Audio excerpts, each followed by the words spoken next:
It's a lot of hard work, it's a lot of sweat and tears behind the scenes, teams over. We have some exciting action coming up at the FIBA Women's Eurobasket. Ça y est, l'Eurobasket 2023 féminin a donné son verdict et c'est la Belgique qui a remporté la médaille d'or, une magnifique équipe belge qui est allée chercher au bout de la finale cet exploit avec le premier titre de son histoire face à la Grande Espagne, oui, et notre équipe de France qui finit troisième dans un match pour la troisième place, gagné face à la Hongrie. C'était une compétition qu'on a pu suivre tous ensemble, les amis. Erwan Abotret, à ma droite. Week-end studieux, tout à fait. Week-end studieux. Andy Miem à ma gauche. Ça va les amis? Ça va. Ça va? Ça va, ça Est-ce qu'on est content que cette compétition soit terminée? Bon, on est content.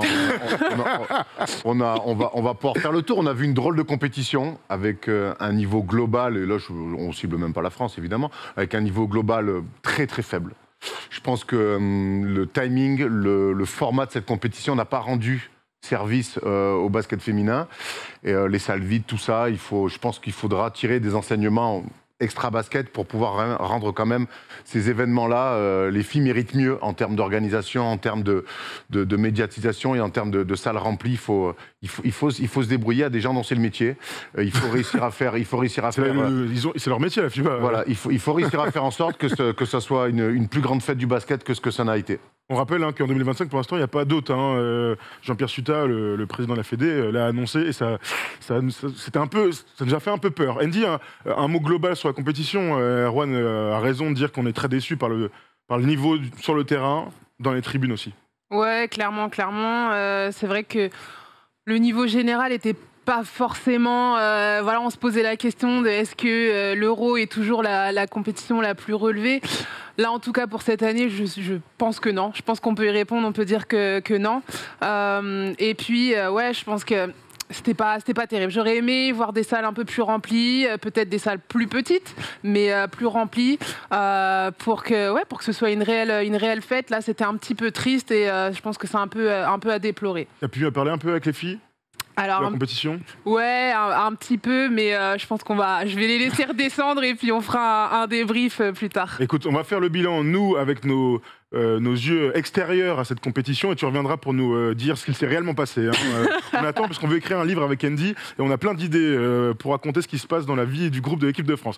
On va commencer par du coup l'équipe des Bleus, bien sûr. On reviendra sur la Belgique un petit peu après qui nous a régalé. Mais donc l'information, c'est que ce n'est pas un échec, c'est une médaille de bronze. Voilà la première info les gars. Ok, Yannis Antetokounmpo. Regardons ensemble le palmarès sur l'Eurobasket depuis 2009. Donc ça fait depuis 2009 que l'équipe de France récupère une médaille. Ça, c'est un tableau hyper positif quand on le regarde comme ça.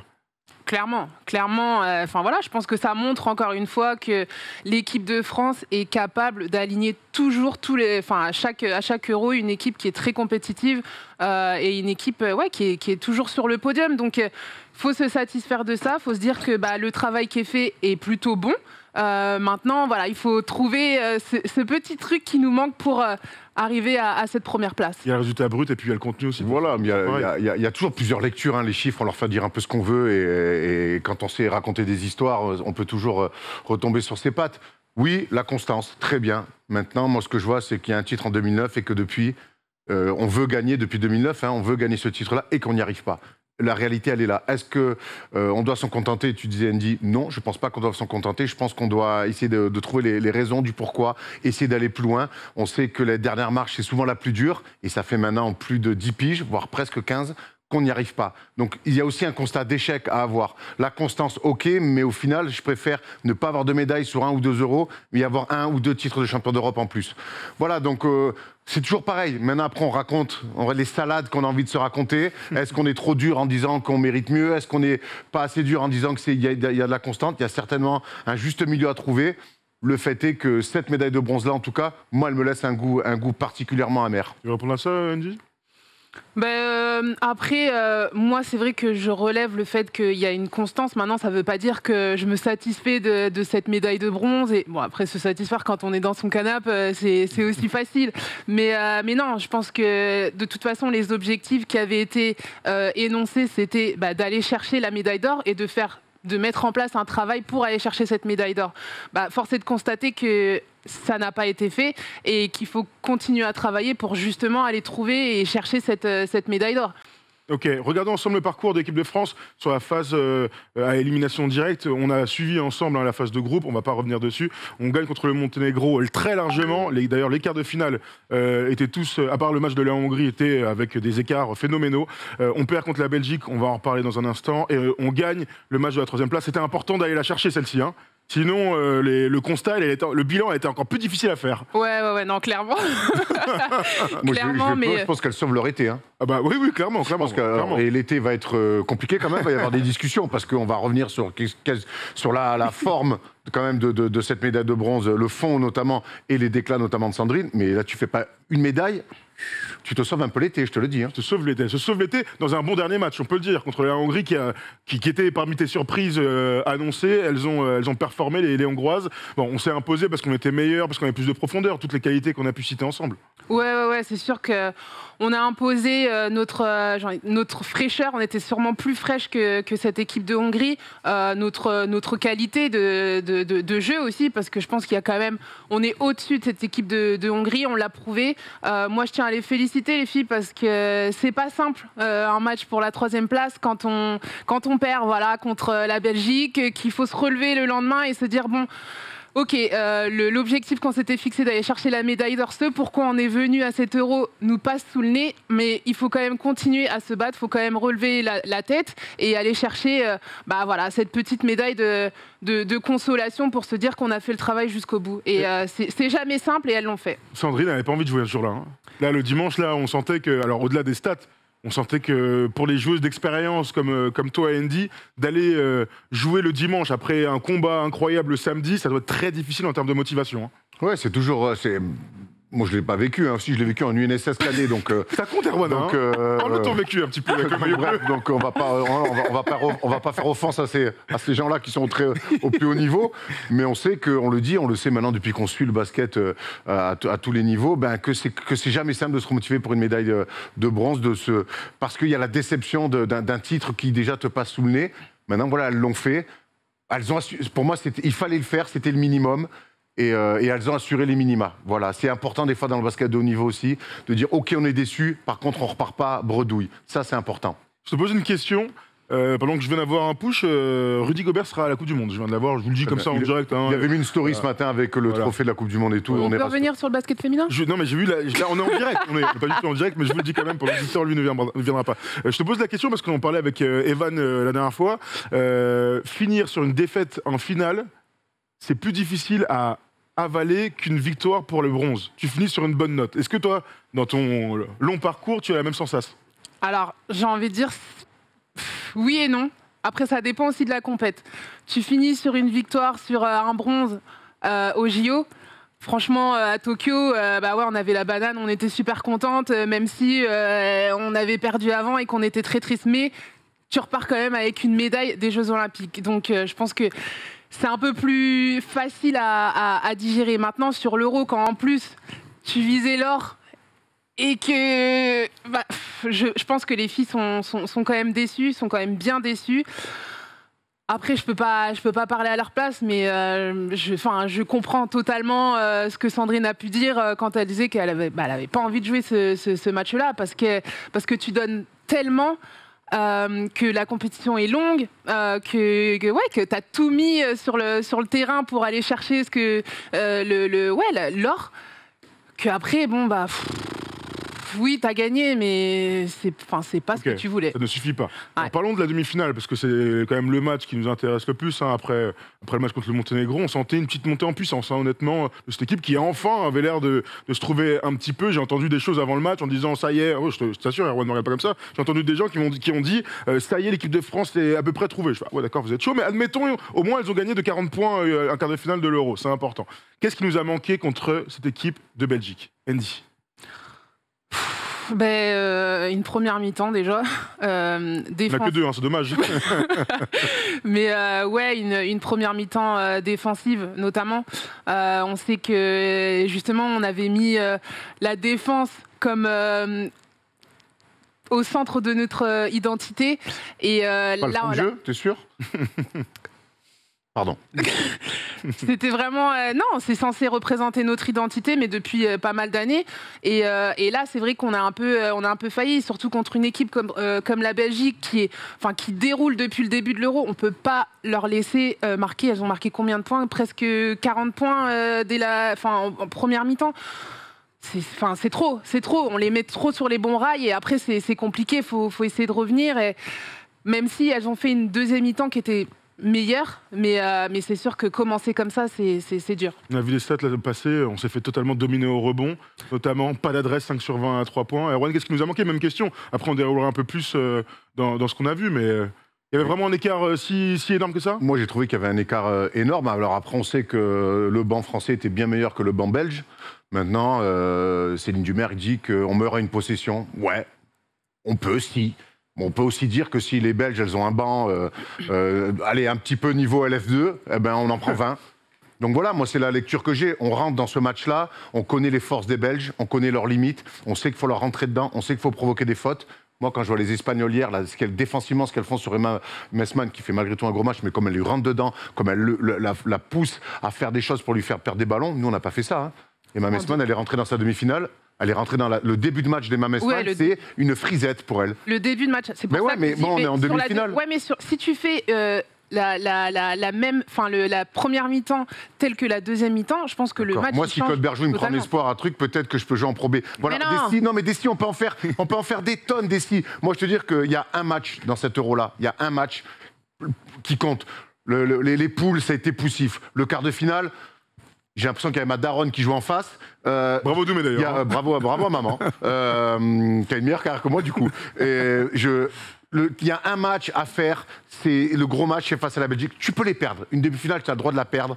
Mais maintenant, c'est la manière. Moi, je trouve qu'on passe au travers de cette demi-finale. On revient avec nos qualités qui sont de l'envie, du physique. Mais il y a l'orgueil toujours. Il y a l'orgueil, mais en demi-finale, on peut pas. C'est un peu comme la Coupe du Monde de foot. Mais non, tu rates les 3/4 du match. Alors là, c'est que un peu plus de la moitié.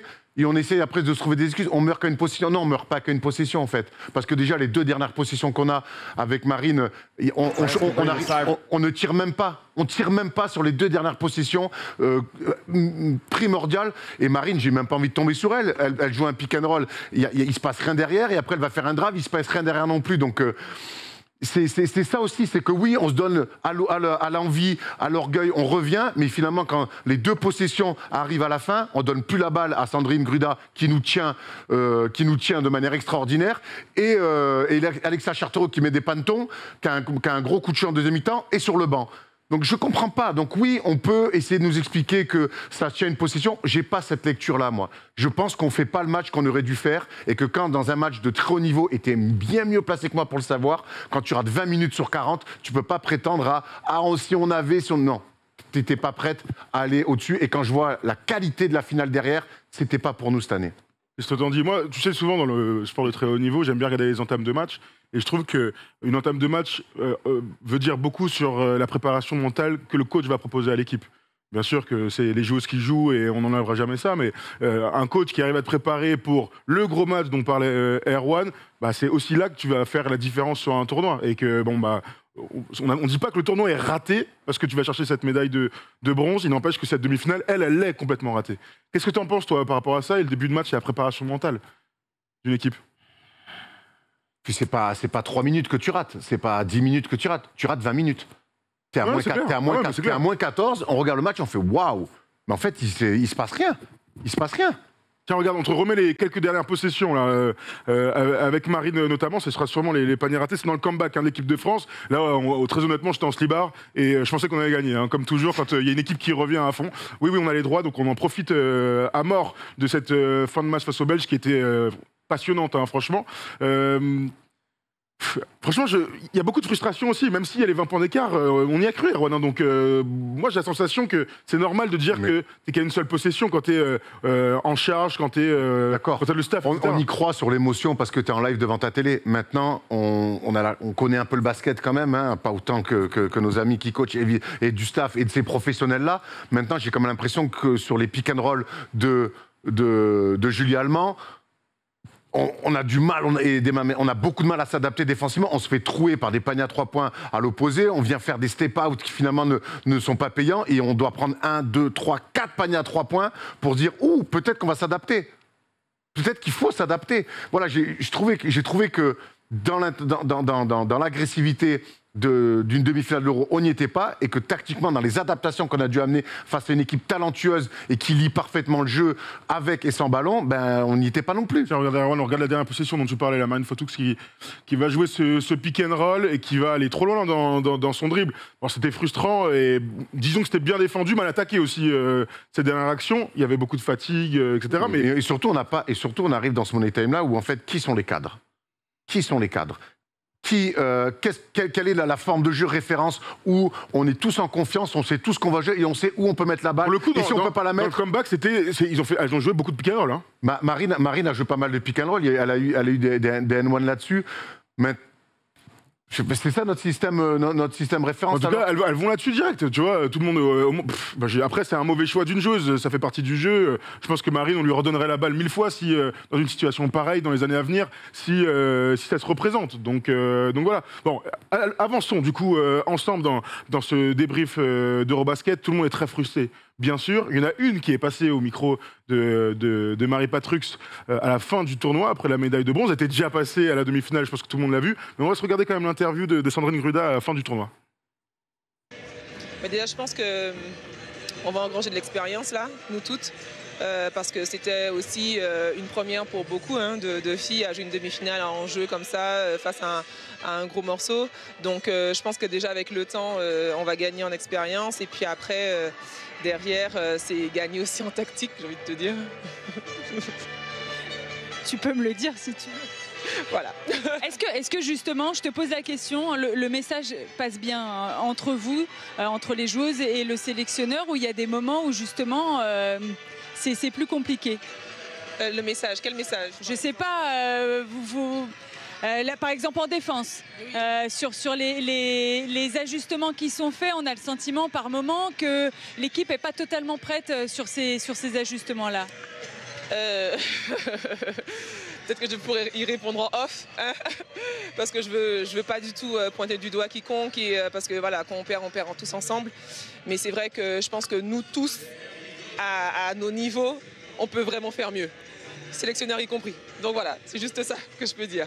Sandrine, on voulait quand même... Sacrée interview de Sandrine Gruda. Hier, on était tous sur le cul, clairement, en écoutant ça. Rowan, dis-moi ce que tu en as pensé. Moi, j'ai tout ce qu'on dit un petit peu depuis le début de l'Euro, où le ressenti qu'on a d'incompréhension de certains choix, et quand on leur demande derrière un petit peu d'explications, notamment par rapport aux Camarines, par rapport à plein de choses, et qu'ils disent on assumera nos choix, que voilà, et là on fait passer un petit peu des fois les journalistes, peut-être à juste titre, on est aussi là pour ça, pour des erreurs, on tape dessus, on supporte pas. Là, moi je vois une joueuse qui clairement dit tout haut ce que tout le monde pense tout bas. Il y a une autre question qui s'est posée pendant ce tournoi, c'est la gestion d'Iliana. Qui s'est ajoutée, on va dire, au cahier, là. C'est que Iliana donc s'est blessée à l'épaule pendant les phases de poule et qu'elle était, a priori, prête à jouer sur le quart de finale. Elle n'a pas joué.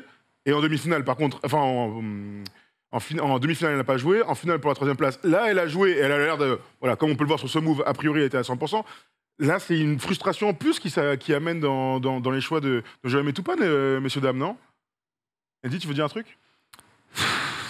C'est délicat, non mais clairement, je préfère dire avant toute chose que oui, c'est délicat pour toi d'y répondre. Ouais, sur le cas d'Iliana, franchement, on était tous un peu frustrés.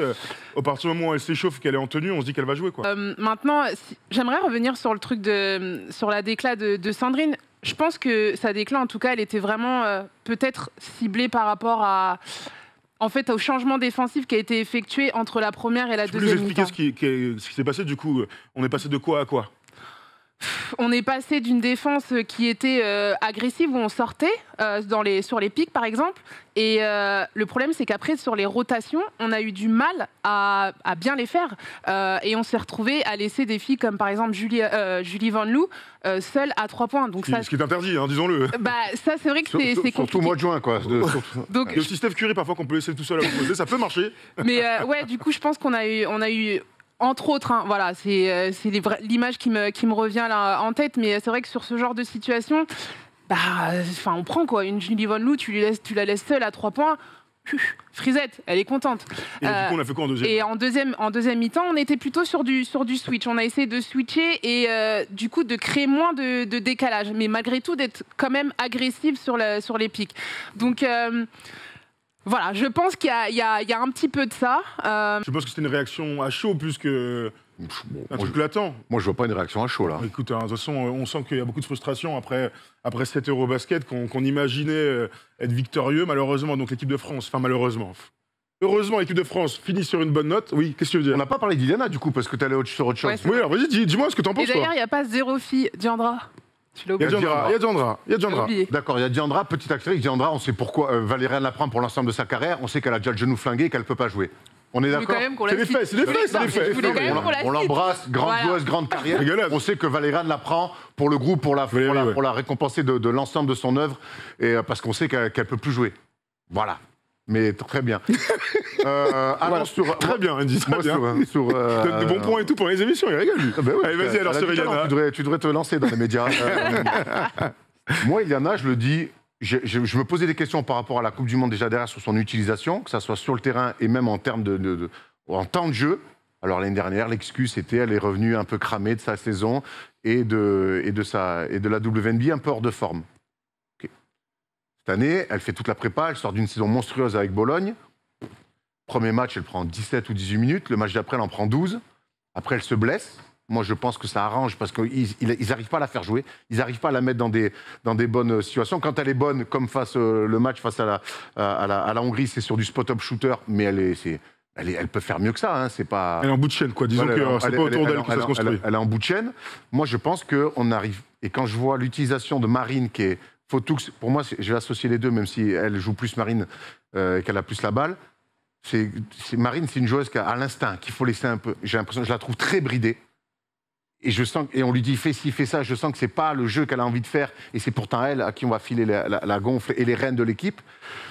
Et Iliana, je trouve qu'il n'arrive pas à l'utiliser. Et quelque part, le fait de dire de ne pas la faire jouer en demi-finale, c'est aussi de se dire, en fait, ça m'arrange parce que les autres, j'arrive pas à la faire jouer. Je préfère jouer avec les autres, quoi. Et c'est un vrai problème quand tu as une fille de 21 ans comme ça, avec un talent immense, que tu n'arrives pas à mettre dans les meilleures conditions. Ça marche pour Marine Fotoux, pour moi. On peut regarder les stats d'ailleurs de Marine qui passe à côté de son tournoi, on peut le dire clairement. Marine qui est une des fers de lance de cette équipe et qui malheureusement est sûrement bridée, ou en tout cas qui n'était pas en canne. Quelles que soient les raisons, elle passe à côté de son tournoi. La Marine Fotoux de Basketland qui fait des finales de Coupe de France incroyables, qui arrive à enflammer les rencontres par des séquences, par un peu de la créativité, je ne l'ai pas retrouvée. Alors peut-être qu'elle est fatiguée peut-être qu'elle est aussi passée à côté de son euro. Certes, on va quand même pas trouver 60 000 excuses, mais en tout cas, je n'ai pas retrouvé la fougue, l'envie, et c'est ce qui nous a manqué par moment aussi, c'est d'enflammer les matchs.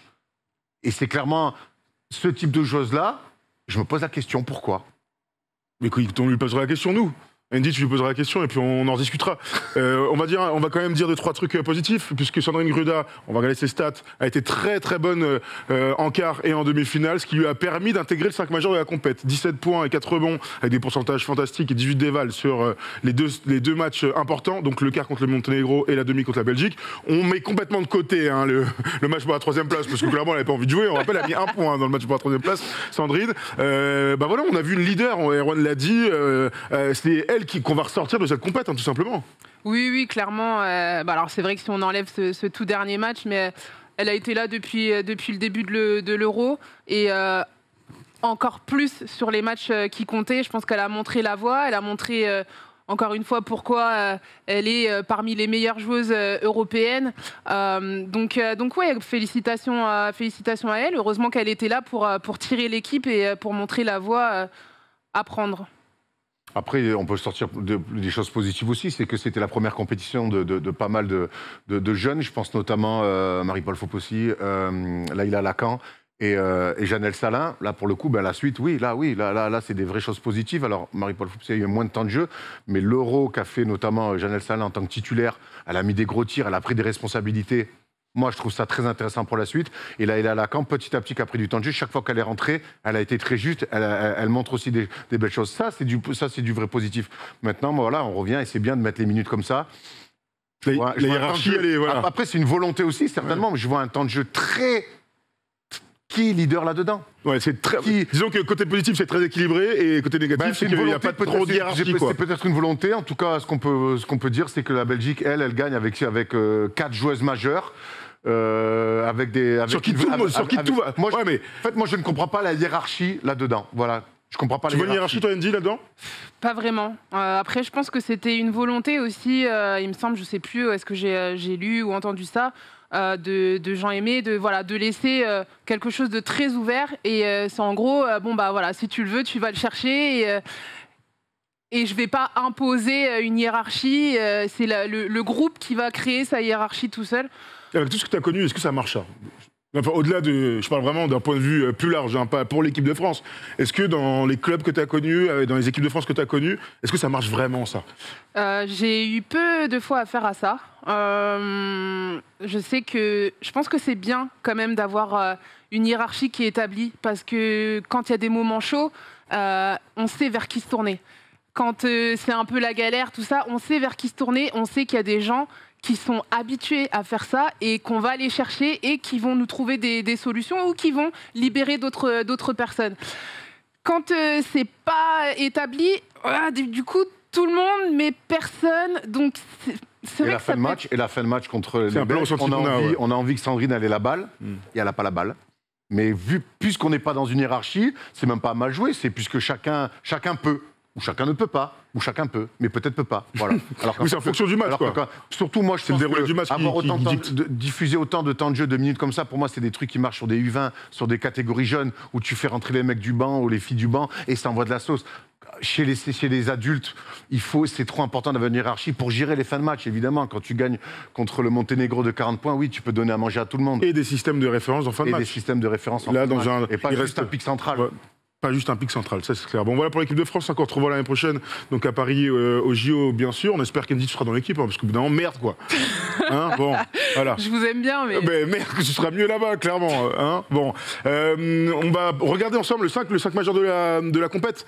Tom, tu l'as, ça nous permettra aussi de nous projeter vite fait sur la finale qu'on a adoré, 3 Belges, bien sûr. Alors, dites-moi, alors MVP aussi, vas-y. Pendant qu'on enchaîne, Emma Messman qui a été extraordinaire. Première joueuse dans l'histoire de l'Eurobasket à faire un triple-double. Ça, c'est une stat incroyable, honnêtement. Parle-nous un petit peu d'elle. Je suis supérieur, j'imagine. C'est ce que tu vas nous dire. Ouais. Je pense que sur l'émission preview, j'en avais un petit peu parlé. En disant que, elle était capable de tout faire. Et voilà, elle a encore prouvé sur cet Euro, du premier jusqu'au dernier match, elle a dominé, surdominé. J'avais un peu de doute, je me suis dit peut-être qu'elle va fatiguer, parce qu'au final, dans l'effectif de la Belgique, elle jouait à 3, voire 4 grands max. Et non, jusqu'à la fin, elle a été là, et elle a tiré son équipe. Un grand bravo, parce que c'est quelqu'un d'humble en plus, qui était néanmoins dans le partage avec ses coéquipières. C'est vraiment la joueuse, je la regarde et je me dis bravo, c'est mérité. Elle fait une finale de très haut niveau, hein. Elle finit à 24-8 alors qu'elle est châtiée pendant une bonne partie du match, mais tu sens qu'au bout d'un moment, le talent prend le dessus aussi, elle met beaucoup de lancers à la fin, elle est parfaite là-dessus. Le talent, il est indéniable, le leadership, il est monstrueux. Je pense que tous ces gens-là, ça me fait penser à Céline à l'époque. Tu vois, parce qu'elle mettait au JO à Londres ou quand on est championne d'Europe, il y a les stats, puis il y a l'impact sur le match, l'impact sur ses coéquipières, le leadership. Et ça se voit pas dans les stats, mais je l'ai trouvé dans l'attitude fantastique avec toutes ses coéquipières. Et pourtant, il y a eu des moments, c'était compliqué. Quand ils ouvrent le banc et que les filles, elles coupent, elles viennent réduire les distances vers elles et qu'elles les regardent, elle leur fait cousine. Tu vois, alors qu'il y a moins de péter les plombs. Je Thomas Ravino ou... Pas loin. Et je pense que il y a eu des moments compliqués parce qu'il y a tellement d'écart entre le banc et les titulaires que des fois tu peux t'énerver. Et elle a toujours été, non, vas-y, tu vois, des fois elle perdait des ballons parce que la fille coupée, elle ne devait pas couper.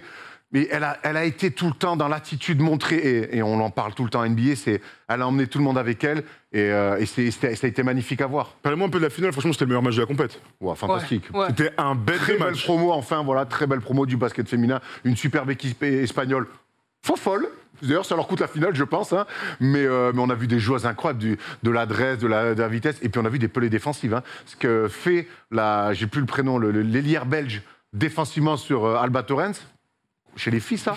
Mission, bam, réduction de distance, je passe dans les écrans et tout. Génial, on adore. Fantastique, je me suis régalé. La meilleure promo pour le basket féminin, c'est ce que dit Erwan. Il y avait un peu de ça, hein, clairement. Ouais, clairement. Mais c'était une belle finale. J'ai pas envie de revenir sur les finales que nous on a fait, mais Pourquoi parce que j'ai envie de comparer et je me dis, là c'était une vraie belle finale quoi. C'était voilà jusqu'à la fin, c'était serré, on savait pas trop. C'était beau, il y avait du rythme, tout ça. Donc ouais non, c'est sûr que c'était une vraie belle finale et ouais effectivement c'est une bonne promotion pour le basket féminin plus que le reste dont on ne parlera plus jamais, hein, je vous rassure. Victor 64-58, parlez-moi des arbitres. Est-ce que tu as déjà joué des matchs comme ça où on ne sifflait plus rien? C'était incroyable. Moi, ça m'a régalé perso, mais après, au bout d'un moment, il y a des gens qui se font accrocher les bras. On peut aussi siffler. No blood, no foul, comme on dit. Clairement. Voilà, ouais, non, c'est vrai que c'était un peu rugueux à certains moments. C'était à Rucker Park la finale, c'était pas en Slovénie. En Coupe du Monde 3-3, on a l'habitude de voir ça, mais alors pas sur du 5-5. Hein. Ouais, je pense que ça devait pas être simple à certains moments, mais bon, après, voilà, il faut s'adapter aussi à l'arbitrage. C'est vrai que parfois, ils ont des consignes en début de compétition, voilà, il faut être plus attentif sur ça, laisser un peu plus. Bon, là, je pense qu'on leur a dit laissez jouer. Mais pour le spectacle, du coup, c'était top. Voilà. Il n'y a rien de mieux d'avoir les allers-retours, quoi, tout simplement, d'avoir un peu d'adresse, d'avoir les actions des classes. C'était une super finale. Oui, Erwan. Bravo les Belges. Bravo, donc, on a parlé de Messman, Julie Van Loo, Julie Allemand. Moi, la compète qu'elles font, c'est incroyable. Julie Allemand, on l'avait déjà vu, le retour, déjà en play-off avec l'Asvel, ça change tout. Hein. Vous en avez fait les frais avec Bourges. C'est quand même j'allais dire un général, mais c'est plus. Non, j'ai envie de la mettre plus haut gradé. C'est je sais pas les grades. Mais général, je pense qu'on est très haut. Hein. Commandant, non, c'est en dessous. Je sais pas, je suis pas au fait encore. Grande dame, voilà. Sur le terrain, elle a vraiment la gestion et pourtant face à l'équipe de France, à la fin, elle est cramax. Elle met 2-3 passes en touche, mais les ressources qu'elle a réussi à avoir en finale, vraiment général incroyable. Et puis. Parle-nous de Rachid. Ouais, et puis Rachid. Du coach. Rachid, voilà, bravo mon gars. Il avait perdu cette année en finale face à l'Asvel, perdu en demi-finale d'Eurocup. Il avait fait une saison incroyable avec Villeneuve d'Ascq et là il est champion d'Europe. Il était dans le staff de l'équipe de France. Et qui était évidemment sinon c'est pas drôle. De Valérie Garnier. Donc voilà, on a un membre de l'ancien staff de Valérie Garnier qui est champion d'Europe. Malheureusement, c'est pas avec la France. Tu le connais toi un peu Rachid, j'imagine? Ouais, un petit peu, forcément avec l'équipe de France. Je suis contente pour lui parce que déjà il était à la tête d'une superbe équipe. Ils ont développé un jeu juste kiffant. Je pense que voilà, après les désillusions sur cette saison pour lui, c'était une belle récompense. Voilà, c'était une belle récompense de se dire ok, j'ai peut-être perdu ça avant, mais là, on va dire sur le truc un peu le plus kiffant. Il a gagné, quoi, tout simplement. Donc voilà, qui se servent de ça, c'est mérité. Et puis je pense qu'il va revenir en championnat de France avec. Ah bah là, Brolic là comme ça sur le torse, tranquille. Le l'année prochaine, Villeneuve d'Ascq. J'ai envie de dire oui, mais je sais. À vérifier. Ouais, c'était déjà Villeneuve d'Ascq, une des équipes qui propose un basket bien kiffant cette année. Ouais, un basket d'attaque, ça poussait la balle, ça shootait, c'était Bonnard. Écoutez, Bonnard Rachid de toute façon. Bonnard Rachid, absolument. Bon, écoutez, voilà, c'est la fin de l'Eurobasket. On s'est régalé d'avoir Andy pour parler de ce basket féminin qui nous tient tant à cœur. On espère que l'équipe de France l'année prochaine t'y sera, et surtout l'équipe de France ira chercher une nouvelle médaille au JO de Paris. C'est tout ce qu'on souhaite aux filles. En attendant qu'il se passe des choses dans la direction, autour du staff et tout, on va voir ce qui va se passer. Il va y avoir une conférence de presse. Là, j'imagine, avec Jean-Aimé Toupane, qui va devoir répondre aux questions des journalistes et des observateurs. Ça va être passionnant à suivre. Restez bien connectés aux réseaux sociaux, comme toujours, hein, pour ne rien rater. Merci, les amis. Merci, Erwan. Merci Andy. Merci à vous. C'était pas cadeau, mais... C'était pas la plus simple, celle-là. Hein. Non. On vous embrasse tous et puis on se retrouve la semaine prochaine pour de la NBA et plein de choses cette semaine, parce qu'on réfléchit à beaucoup de choses. D'ailleurs, non, jeudi, on parlera de l'équipe de France masculine. Voilà, on fera le switch. Sans Victor, bien la haine. Sans Victor, donc, mais Vincent Collet va annoncer le groupe qui partira aux Philippines, en Indonésie et aux Philippines, donc on fera une petite vidéo jeudi. On vous embrasse tous et on vous souhaite une bonne semaine. It's a lot of hard work, it's a lot of sweat and tears behind the scenes, teams over